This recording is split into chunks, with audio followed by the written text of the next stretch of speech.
Hello everyone, in this lesson you will be talking about graphing lines. And so how we're going to be doing this is we're going to be using the equation of the line, finding the initial value and the rate of change in order to graph these lines. One of the ways that we can graph a line is by making a table of values and substituting those values into our equation. So if we have y is equal to 2x plus 3 as our equation of the line, then we can substitute each value in. What we know is our x values, and so we're going to simply sub in our x values, starting with -2, in order to solve for y. So 2 times -2 is -4, plus 3 is equal to -1. So y is equal to -1. And I can just add that to my table of values. From there, I know that one of our coordinates is going to be -2, 1. So I can go ahead and plot that.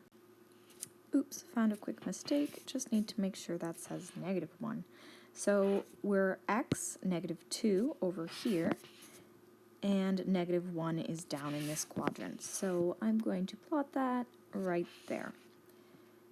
Now here's the time where you can pause the video and solve for the rest of the y values on your own. If you need to see another example, then just keep watching. So if we write in our equation, again, 2x plus 3, we're going to take the next x value in our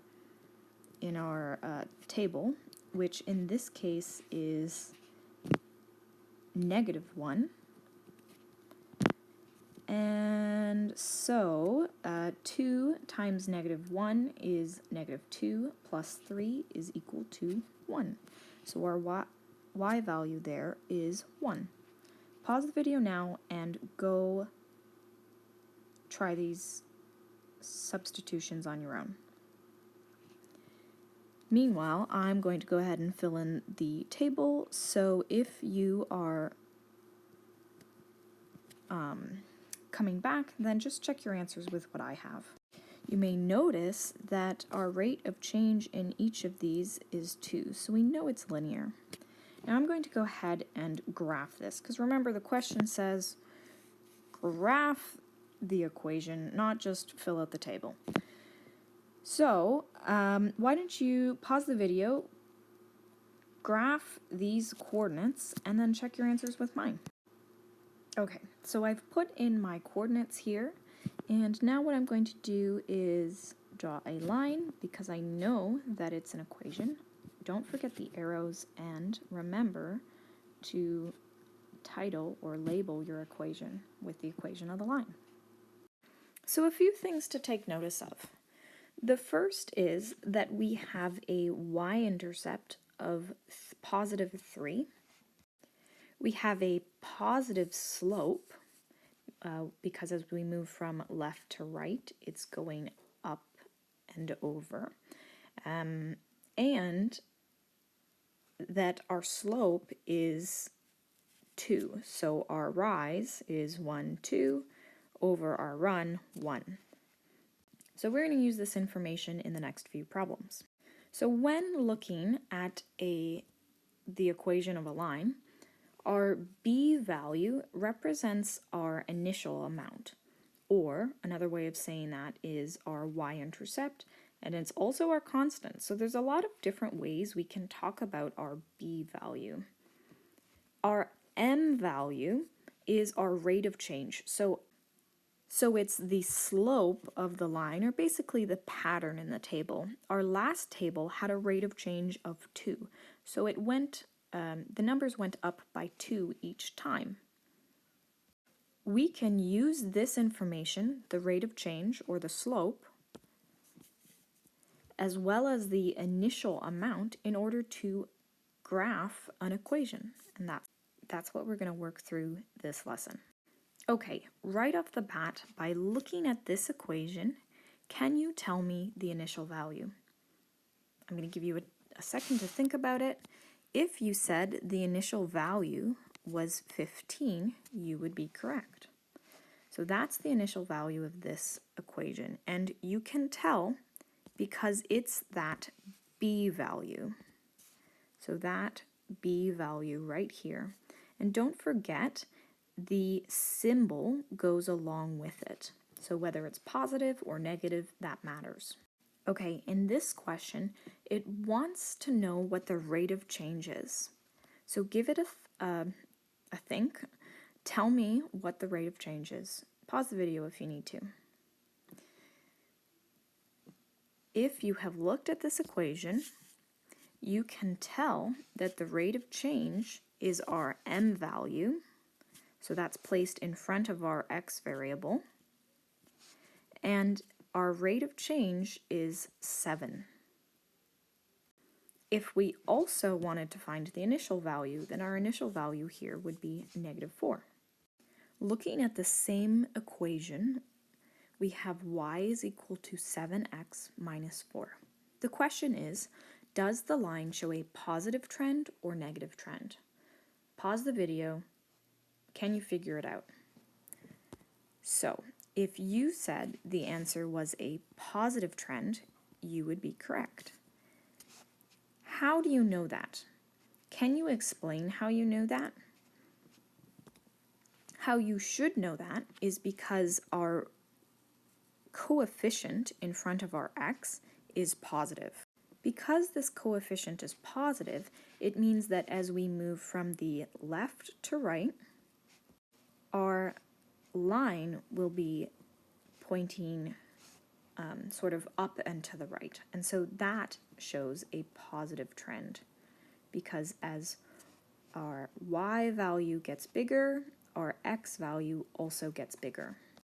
Okay, finally, we're at the graphing.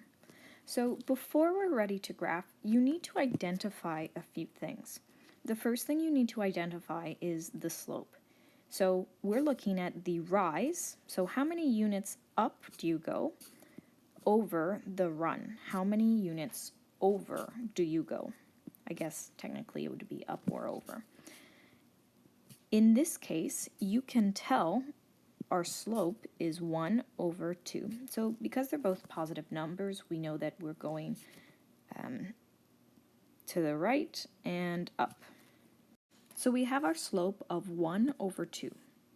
The next thing we need to figure out is our initial value. So remember, our initial value is that value after our x variable. In this case, it's -5. So our initial value, or b, is -5.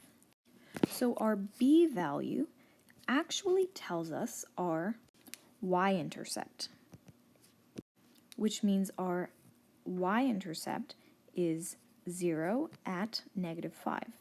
That means we have a starting point for our graphing. So I'm going to go ahead and put that point on the graph. So x is 0 and y is -5. So this is our starting point right there, or our y-intercept. Then, using my slope of 1 rise over 2 run, oh, I noticed I made a mistake here.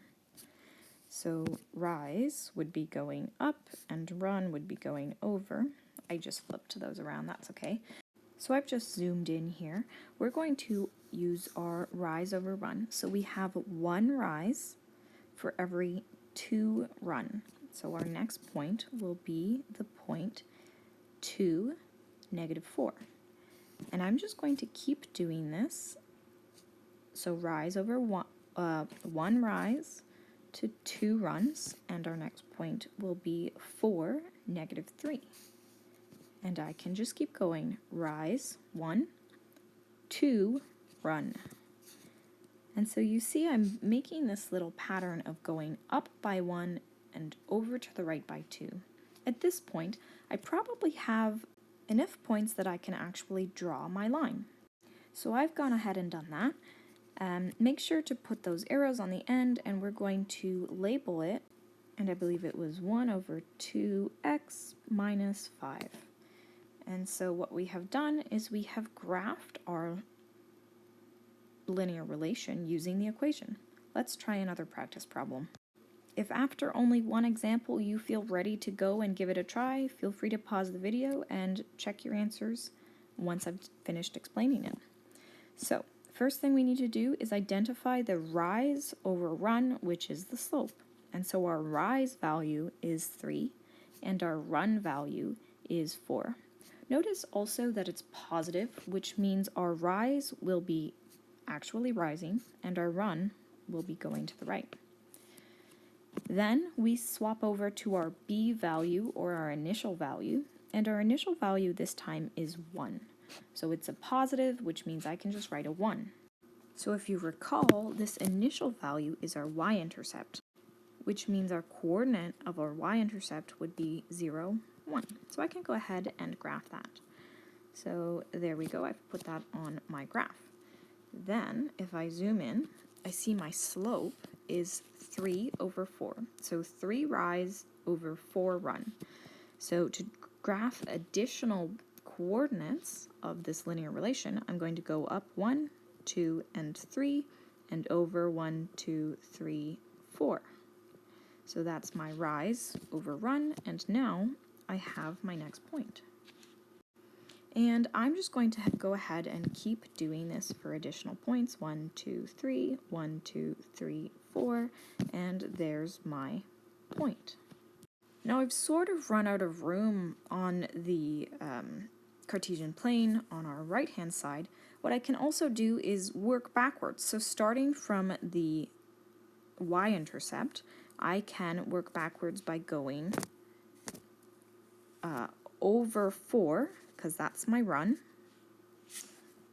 1, 2, 3, 4, and down 3, because that's my rise. Notice in each time, the sort of shape that's here is going to be a 3 by 4 grid. So this one is also a 3 by 4 grid.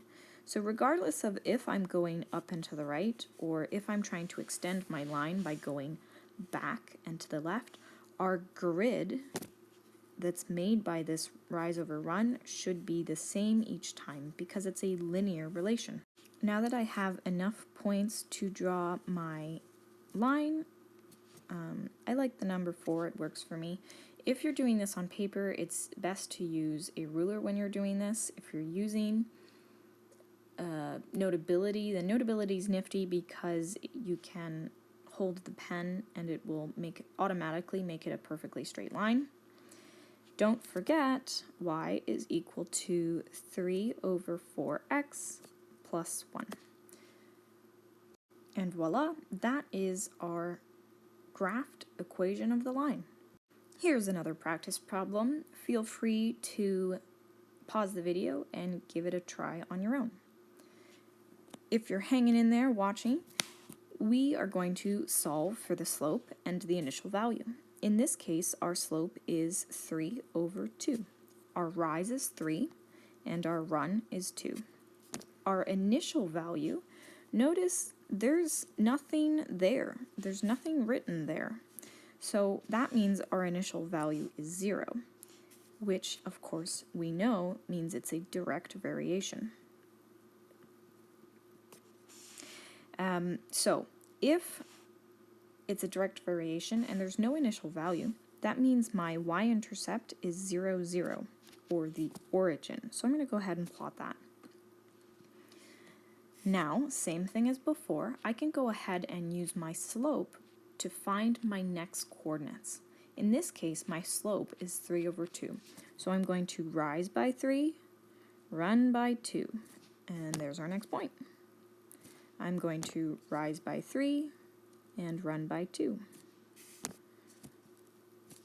Rise by 3, run by 2.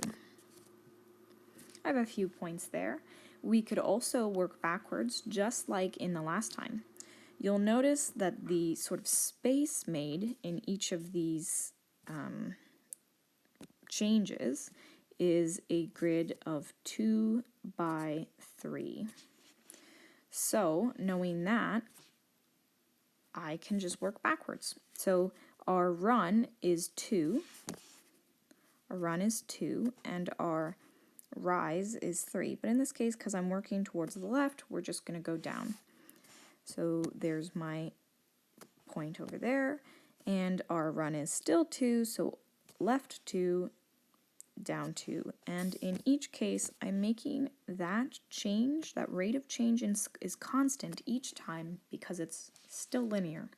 So now I feel ready to go ahead and, oops, wrong attachment, to go ahead and draw my line, add my arrows, and put the equation of the line 3 over 2x. Now let's just say we have a situation where you kind of have to curve it a little bit in order to hit all the points.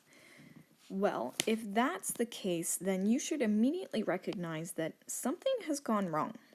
In this case, you may notice that instead of our grid of 2 by 3, which is made using our slope right here, 3 over 2, we actually have a grid of 2 by 4. So that means that we've actually changed the slope here to be 2 over 4, or 1 over 2, and that was not our initial slope. So if you're curving your line in order to make it fit the points, recognize that you may have made a mistake. Go double check your work. Let's move on to the next problem. Okay, if you're watching along, feel free to try this problem on your own. Pause the video. Do note that this time we have a negative involved in our slope. So when we're calculating our rise over run, our rise is -2. So if our rise is usually going up when it's a positive, then that means that our rise in this case will actually go down. That's one way we can consider it. And our run is still 5. So if we think of it this way, then our rise is going down and our run is still going to the right. You can also just consider it as a negative slope, so instead of being sort of in this direction, you know that it'll be sort of in this direction. Our initial value here is 1. So I'm going to go ahead and put my y-intercept on, so it's +1, and there it is. Now if we're using our slope, we're going down 2 this time, and to the right 5. So down 2, because of that negative value, and to the right 5. And there is our second point. And we can continue doing this, down 2 because of that negative, and over 5. There's our third point. To work on the graph on the other side, same thing applies. We're going to go over 5 and up 2. Each time we are making that grid of 2 by 5. 2 by 5 each time. So this grid is a good way to help you figure out if you're sort of putting the right points down. 2 by 5. Now that I have some points on my graph, I can put my line down, and my equation of the line, which is y is equal to -2 over 5x plus 1. And we have solved that, or we have graphed that equation. Okay, what I want you to do now is try this new problem on your own, and then pause the video, and when you're done, unpause the video to check your answers with mine. Notice in this case we do not have a fraction with our slope, so that 2 is over sort of an imaginary or an invisible 1. So our rise is 2 and our run is 1, and our b value is 3. So this means our y-intercept is +3, and we're going to be rising for every run. So up 2 over 1, up 2 over 1, up 2 over 1. and I have put a few points down, and we can also work backwards, so over 1, down 2, over 1, down 2, over 1, down 2, and I'll just put my coordinates down. And now I can draw my line. And our slope is y is equal to, our equation of the line is y is equal to 2x plus 3. This one's a bit tricky. See if you can figure out the rise and the initial value using this equation given. Pause the video, give it a try. So in this case, let's compare this to our normal equation, which is y is equal to mx plus b.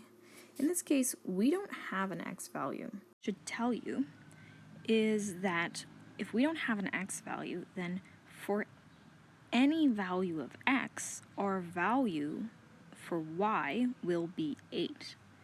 And so that means that our rise is 0, because if our y value is always going to be 8, then there is no rise.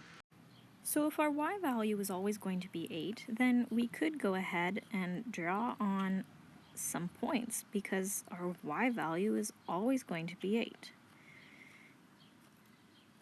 Now, I've drawn some coordinates. No matter what the x value is, the y value is 8.